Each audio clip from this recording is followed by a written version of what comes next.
تعال اقول لك تفاصيل تكييف ريموت يونين اير. اول زرار الاون والاوف ده بيستخدم عشان اشغل او اوقف التكييف، اما الست هنا ده مسؤول عن ان انا ازود او اقلل درجه الحراره المطلوبه.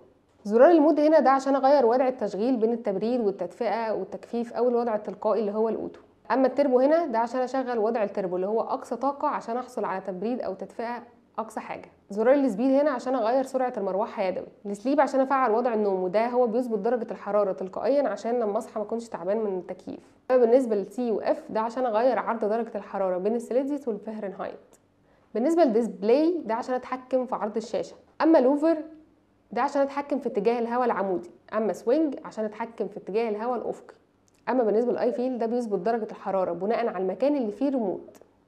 زرار الانتي اف ده منع تشكل الفطريات. اما الزرار اللي عليه حروف ELE.H الكتريكال هيت ده عشان اشغل التدفئه الكهربائيه. بالنسبه للهيلث فده عشان افعل وضع الصحه اللي بيشمل مرشحات الهواء او الوظائف الصحيه التانية.